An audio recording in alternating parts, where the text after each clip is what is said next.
नमस्कार, मैं हूं अंकुर और आप देख रहे हैं सत्य हिंदी का न्यूज बुलेटिन। एक नजर अब तक की सुर्खियों पर। अमेरिकी राष्ट्रपति जो बाइडेन और इजरायली प्रधानमंत्री बेन्यामिन नेतन्याहू ने गजा में युद्ध विराम और संभावित बंधक रिहाई की संभावना पर चर्चा की।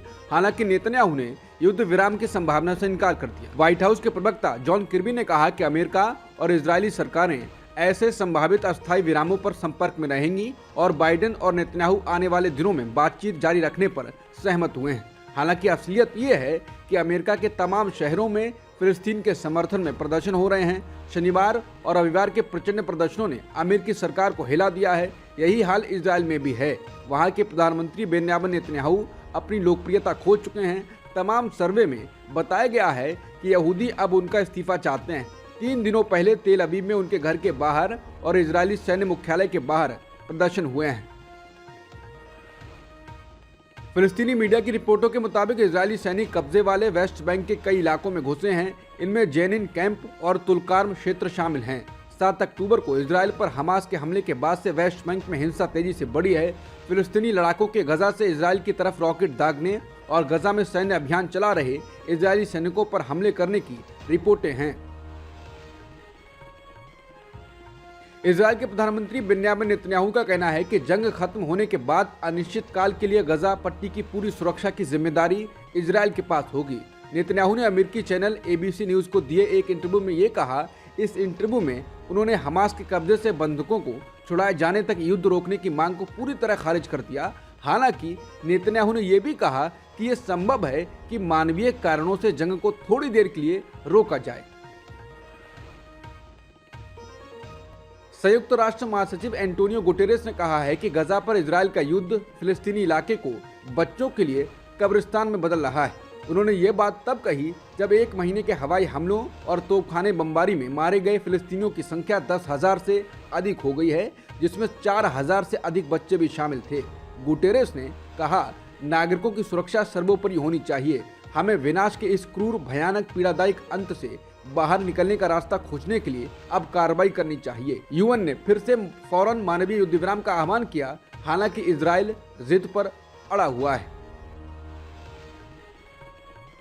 पॉल केसलर नाम के एक बुजुर्ग यहूदी व्यक्ति की रविवार को लॉस एंजलिस के उत्तर में फिलिस्तीनी समर्थक रैली में लगी चोटों के कारण सोमवार को मौत हो गई। बता दें, थाउजेंड ओक्स में फिलिस्तीन समर्थक और इजरायल समर्थक प्रदर्शनकारियों के बीच झगड़ा हुआ था, जिसके दौरान 69 वर्षीय केसलर पीछे गिर गए और उनके सिर पर चोट लगी। वहीं अमेरिकी पुलिस ने घोषणा की है कि वो इजरायल समर्थक और फिलिस्तीन समर्थक रैलियों में एक बुजुर्ग यहूदी व्यक्ति की मौत की जांच एक हत्या के रूप में कर रहे हैं। बिहार सरकार ने जाति जनगणना की आर्थिक रिपोर्ट पेश की है। रिपोर्ट से पता चला है कि बिहार में SC और ST वर्ग के सबसे ज्यादा लोग गरीब हैं। सबसे कम गरीब सामान्य वर्ग में हैं। सामान्य वर्ग में भूमिहार सबसे ज्यादा गरीब हैं। रिपोर्ट में बताया गया है कि बिहार में पिछड़ा वर्ग में 33.16%, सामान्य वर्ग में 25.09%, अति पिछड़ा वर्ग में 33.58%, अनुसूचित जनजाति वर्ग में यानी SC में 42.93% और अनुसूचित जनजाति वर्ग में यानी ST में 42.7% गरीब परिवार हैं। सामान्य वर्ग में भूमिहार सबसे ज्यादा 25.32% परिवार, ब्राह्मण में 25.3% परिवार, राजपूत में 24.89% परिवार, कायस्थ में 13.83% परिवार, शेख में 25.84% परिवार, पठान में 22.20% परिवार और सैयद में 17.61% परिवार गरीब हैं। बिहार में केवल 7% लोग ऐसे हैं जो ग्रेजुएट हैं। इसके अलावा 9.19% लोग ही 12वीं तक की शिक्षा लिए हैं।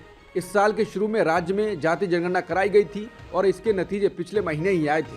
बिहार में 22.67% आबादी ने कक्षा 1 से 5 तक की शिक्षा हासिल की है और 14.33% आबादी ने कक्षा 6 से 8 तक की शिक्षा हासिल की है और 14.71% आबादी कक्षा 9 से 10 तक की पढ़ाई की है। छत्तीसगढ़ और मिजोरम में 1 महीने तक चलने वाली चुनावी लड़ाई मंगलवार को शुरू हो गई, जहां 90 सदस्यीय छत्तीसगढ़ विधानसभा में से 20 सीटों के लिए पहले चरण में मतदान हो रहा है। वहीं 40 सदस्यीय मिजोरम विधानसभा में एक ही चरण में मतदान हो रहा है। छत्तीसगढ़ में लड़ाई मुख्य रूप से बीजेपी और कांग्रेस के बीच है। जबकि मिजोरम एकमात्र चुनावी राज्य है जहां ये दोनों पार्टियां मूल दावेदार नहीं हैं। छत्तीसगढ़ में धीमा और मिजोरम में थोड़ा तेज मतदान हो रहा है। सुबह 9 बजे तक मिजोरम में 40 विधानसभा सीटों पर 17.18% मतदान दर्ज किया गया, जबकि छत्तीसगढ़ के 20 सीटों पर 9.93% मतदान दर्ज किया गया। विपक्ष और केंद्र के बीच टकराव का एक और मोर्चा खुल गया है। सोमवार को मुख्य सूचना आयुक्त के रूप में सूचना आयुक्त हीरालाल सामरिया की नियुक्ति विवाद का मुद्दा बन गई है। कांग्रेस सांसद और विपक्ष के नेता अधीर रंजन चौधरी ने राष्ट्रपति द्रौपदी मुर्मू को पत्र लिखकर कहा कि उन्हें CIC के चयन के बारे में पूरी तरह से अंधेरे में रखा गया। बता दें, तमाम संस्थाओं में नियुक्ति के लिए केंद्र सरकार की एक नियुक्ति समिति है जिसका सदस्य नेता विपक्ष भी होता है, लेकिन केंद्र सरकार ऐसी नियुक्तियों में अब नेता विपक्ष की सलाह नहीं ले रही है। पहले की नियुक्तियों में भी कई विवाद हो चुके हैं। मध्य प्रदेश चुनाव से पहले एक वीडियो में राजनीतिक हलचल तेज कर दी है। वायरल वीडियो में दिख रहा है कि नरेंद्र सिंह तोमर के बेटे देवेंद्र प्रताप सिंह तोमर पैसे के लेन देन की बात करते नजर आ रहे हैं। कांग्रेस इसे लेकर बीजेपी पर जमकर हमलावर हो गई है। वायरल वीडियो के खिलाफ खुद रामू तोमर ने मामला दर्ज कराया है और छवि धूमिल करने की बात कही है। अब इस मामले पर मध्य प्रदेश कांग्रेस कमेटी के अध्यक्ष कमलनाथ ने केंद्रीय मंत्री नरेंद्र सिंह तोमर के बेटे के वायरल वीडियो पर अभी तक कोई जांच शुरू न होने पर सवाल उठाया है। उन्होंने भारत निर्वाचन आयोग से मांग की है कि इस मामले में तुरंत कार्रवाई करें और दूध का दूध और पानी का पानी जनता के सामने रखें। अब तक की सुर्खियों में इतना ही। बाकी खबरों के लिए बने रहिए सत्यहिंदी.com के साथ।